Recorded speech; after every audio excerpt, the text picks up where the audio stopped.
pembuatan visum et repertum perlukaan korban hidup. Pada tanggal 11 November 2021, telah terjadi sebuah kasus penganiayaan pada pukul 12.00 waktu Indonesia Barat di Telanai Pura, Kota Jambi. Kejadian diawali dengan perdebatan korban dengan pelaku. Pelaku adalah orang suruhan dari perusahaan untuk menagih hutang kepada korban. Pelaku memukul korban ke arah dahi korban, lalu mencoba menusuk korban menggunakan pisau yang akhirnya mengenai lengan korban. Korban masih dalam keadaan sadar dan langsung dibawa ke rumah sakit. Pada saat kejadian, istri korban yang merupakan saksi menghubungi kepolisian setempat untuk melaporkan kejadian tersebut. Polisi langsung melakukan penyelidikan ke tempat kejadian perkara dan membuat surat permintaan visum et repertum atau SPV dan diberikan kepada dokter yang memeriksa di rumah sakit untuk dibuatkan visum et repertum pada korban tersebut. Korban datang dengan didampingi oleh polisi ke instalasi gawat darurat. Selamat pagi dokter. Selamat pagi. Saya dari Ibtu Rizky Balikpapan dokter. Ya. Kepolisian sektor Telanai Pura. Iya. Saya di sini membawa korban kasus penganiayaan dokter. Dan saya mohon izin untuk dilakukan pemeriksaan. Dan ini merupakan surat permintaan visumnya dokter. Dan ada berita acara yang harus ditandatangani. Iya. Ini ya. Kita tandatangani dulu ya. Oke Pak, sudah saya tanda tangani. Ya, selamat pagi Pak. Dengan siapa saya bicara Pak? Pak Arvin RPJ. Iya. Bagaimana Pak? Kok bisa terjadi begini? Coba ceritakan kronologisnya Pak. Jadi gini dokter, siang tadi pukul jam 12 itu ada debt collector nagih utang sama saya dokter. Kemudian saya itu merasa utang saya itu udah dibayar dokter. Cuman si debt collectornya ini merasa uang itu masih kurang dokter. Sehingga terjadilah perdebatan antara saya sama debt collectornya. Pada saat perdebatan itu si debt collectornya emosi, langsung meninju kepala saya. Setelah itu dia mencoba menusuk saya juga dokter menggunakan pisau. Tapi untung saya bisa menghindar dengan menggunakan tangan saya dokter. Jadi sehingga tangan saya yang terjadi terluka seperti ini dokter. Setelah itu istri saya menjerit minta pertolongan keluarga dan akhirnya si dokter itu pergi begitu saja dokter tanpa ada apa-apa dokter. Gitu ya Pak ya. Sebelumnya saya memperkenalkan diri saya Dr. Erni Handayani Situmora, spesialis forensik yang hari ini akan memeriksa Bapak ya. Sebelum dilakukan pemeriksaan pada luka yang dialami korban, akan dilakukan pemeriksaan vital sign terlebih dahulu, berupa pemeriksaan darah, nadi, nafas, dan suhu.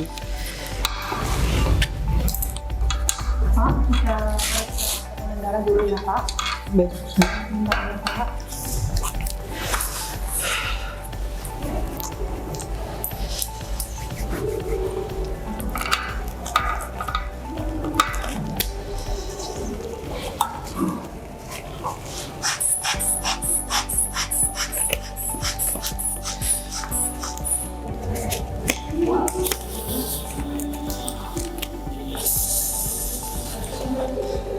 Untuk tekanan darahnya normal dokter. Ya.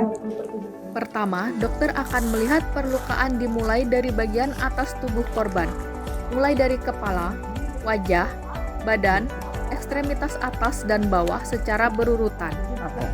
Saat mendeskripsikan luka pada tubuh korban, pertama kali yang dicatat adalah regio, seperti pipi kanan, pipi kiri, dada kanan, dada kiri, dan seterusnya. Setelah regio, dilanjutkan dengan ordinat.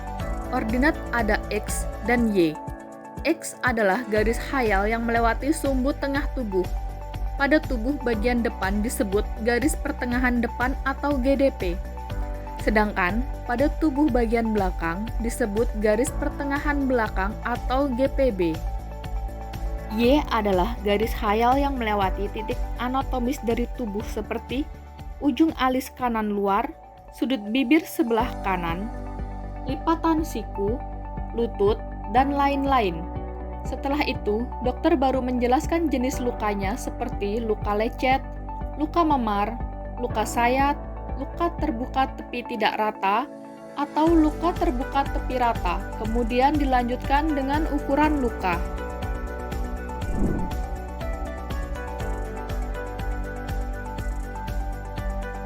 Dari pemeriksaan didapatkan satu buah luka memar berwarna merah kebiruan pada dahi kanan. Batas luka bagian dalam 2 cm dari garis tengah tubuh dan bagian luar 6 cm dari garis tengah tubuh. Batas atas 5 cm dari ujung mata dan bagian bawah 1 cm dari ujung mata.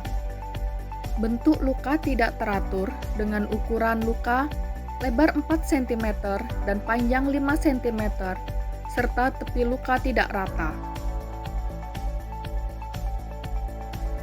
Selanjutnya, terdapat sebuah luka terbuka pada pergelangan tangan kanan berupa luka sayat tepi rata dengan sudut lancip dan terdapat memar serta pembengkakan pada sekitar luka.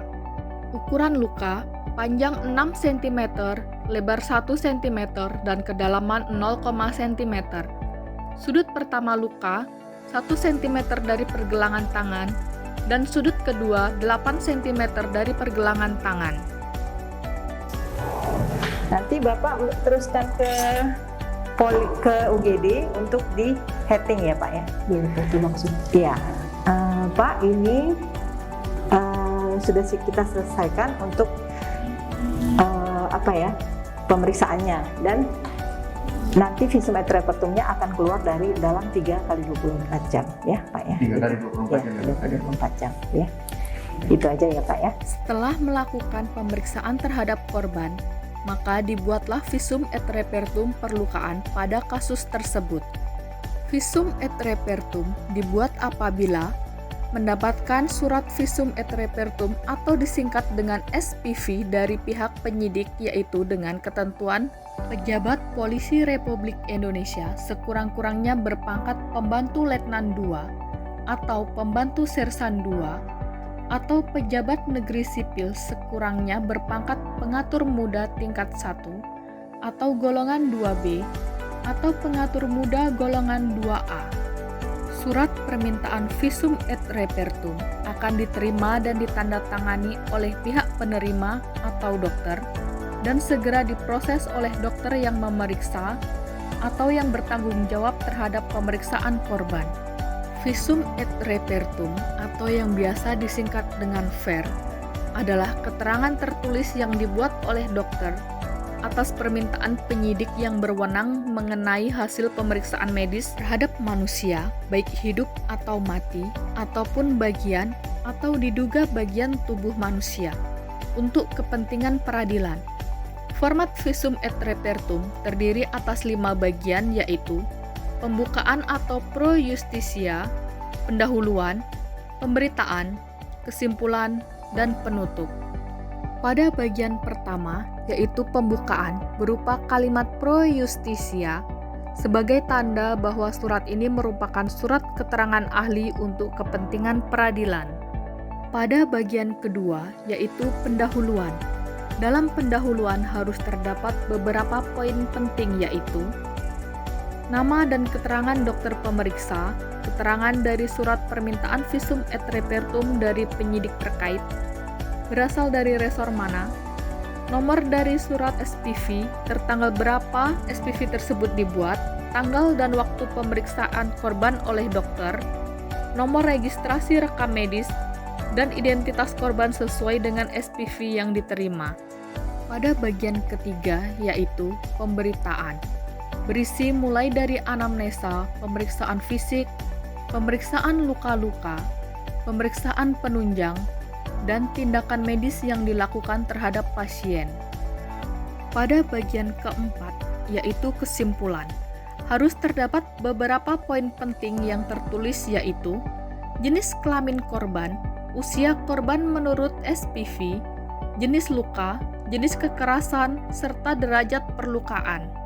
Pada bagian kelima, yaitu penutup, dituliskan kalimat, demikianlah visum et repertum ini dibuat dengan sebenar-benarnya dengan menggunakan keilmuan yang sebaik-baiknya, mengingat sumpah sesuai dengan Kitab Undang-Undang Hukum Acara Pidana.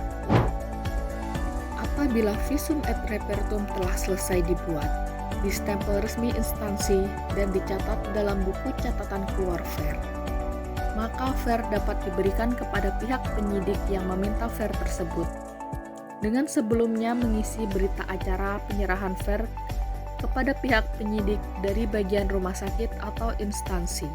Seluruh data dan dokumentasi harus disimpan hingga kasus telah selesai dan seluruh barang bukti diberikan kepada pihak penyidik dengan menandatangani berita acara penyerahan barang bukti kepada penyidik.